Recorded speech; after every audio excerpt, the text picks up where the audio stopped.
If the word networking event makes you think of awkward small talk, fake smiles, and handing out business cards that you will never ever look at again, I promise you, you've been doing it wrong. That's why today I'm going to give you a playbook on how to network like a pro. So no sleazy tactics, no faking it until you make it, just proven strategies that would actually help you walk into any room and instantly connect with people. Because here's a very fun fact. LinkedIn says that 85% of jobs are filled through networking. But that's just jobs. Think about anything else. Think about opportunities. Think about collaborations, mentorships, clients, anything. It's all connected through one thing and one thing only. People. But people still act as if networking is speed dating for businesses. So pacing through, rushing, forcing it way too much. Instead, we're going to treat it like a garden. We're going to plant seeds, water them, and watch them grow over time. That's how you network like a pro. Now, the first part of this playbook is really reframing the idea of networking from transactions to actual relationships. Because real networking is about building relationships, not just racking up contacts. We're not there to just dish out contact requests to everyone on LinkedIn. We're there to actually build relationships. Adam Grant, in his book Give and Take, talks about approaching conversations with one thing only in mind, and that's how can I help this person? And the magic with this is that when you completely focus on actually adding value for the other person at the networking event, by sharing insights, by connecting people together, by actually just simply genuinely being interested, they will remember you, they will trust you, and they will want to help you in return. That's just human nature. It's how we work. It's that simple. When you help someone, they will want to help you in return. And part 2 of this is actually prep before you show up. So you can think of networking like a treasure hunt, where you actually get to sneak peek at the map beforehand. So I often talk about how preparation helped me so much with conversations, because I've always felt that coming up with stuff to say is incredibly difficult. I've always struggled with it, so preparation beforehand has always helped me.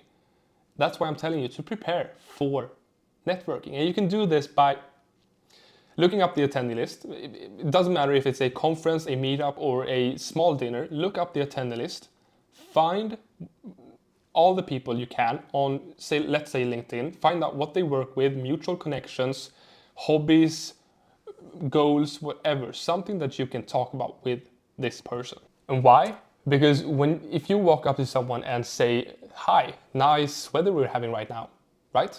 That's extremely boring. It will never make the conversation go anywhere. You seem so uninteresting. Instead, you actually have to work on what you prepared beforehand.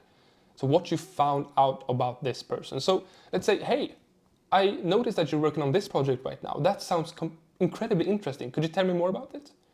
That's how you make connection. Now the person instantly remembers you easier, they trust you, and they want to engage more in the conversation with you.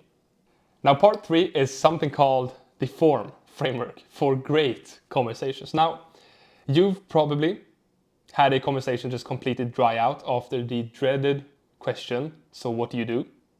I think everyone has experienced that. If you said no, you're probably lying to yourself and everyone else. I think everyone has at least once or twice or hundreds of times experienced a conversation just completely die out after the question, "So what do you do?"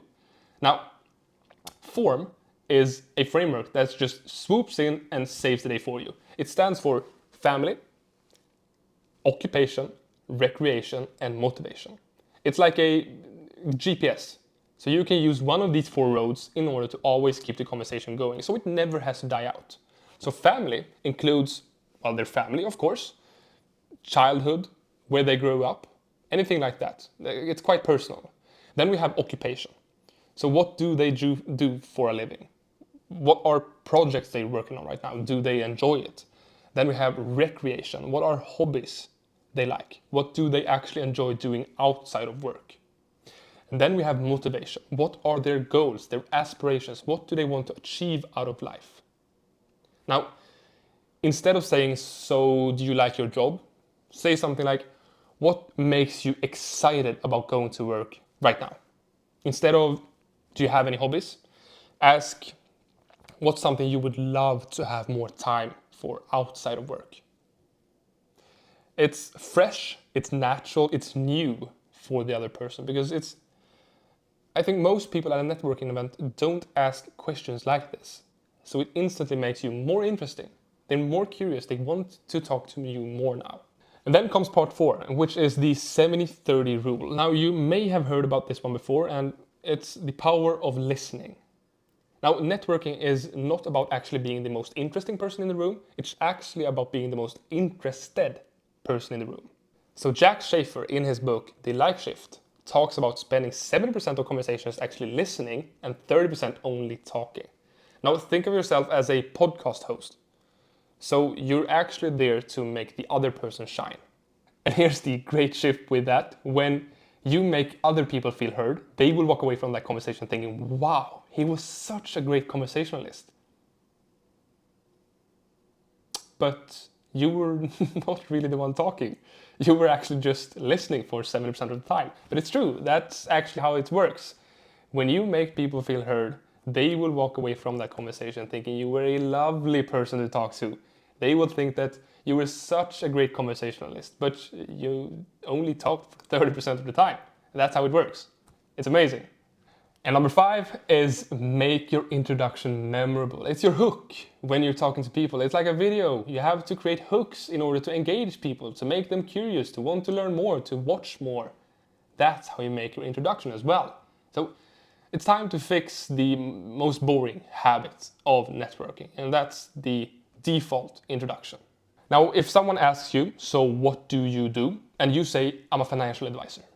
You've just handed them a plain cracker, like no flavor. There's not even salt on this cracker. Instead, you have to give them something spicy, something to actually make you more memorable, something that makes them engaged and curious to want to know more.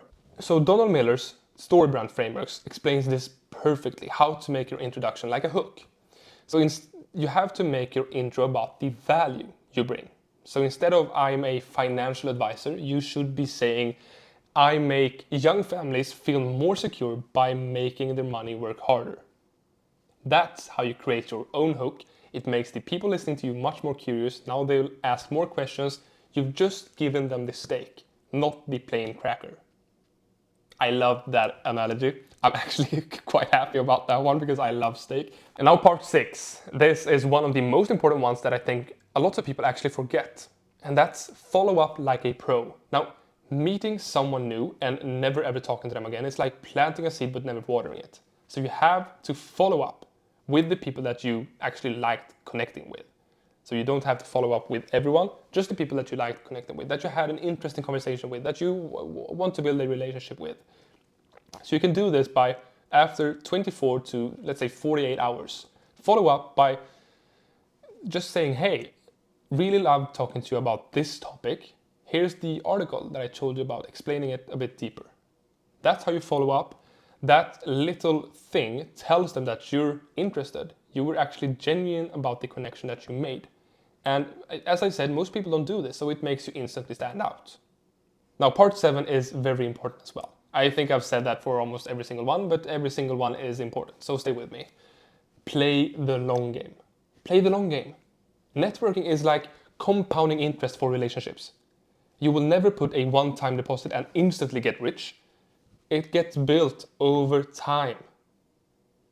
So you should, when you play the long game, always aim to add value or check in more than once before you ask for anything in return.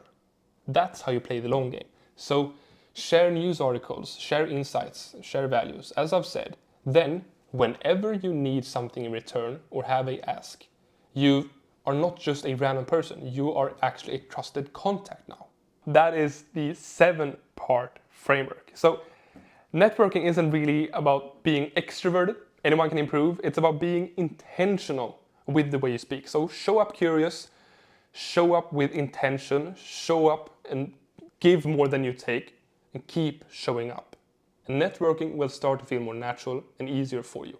If you want to learn how to not just network, but truly connect with people so you can actually speak in any room with confidence, book a call with me via the link down below where I will help you completely. And also, if this kind of content resonates with you, I share frameworks like this every single week to help you build that calm clarity when you're speaking.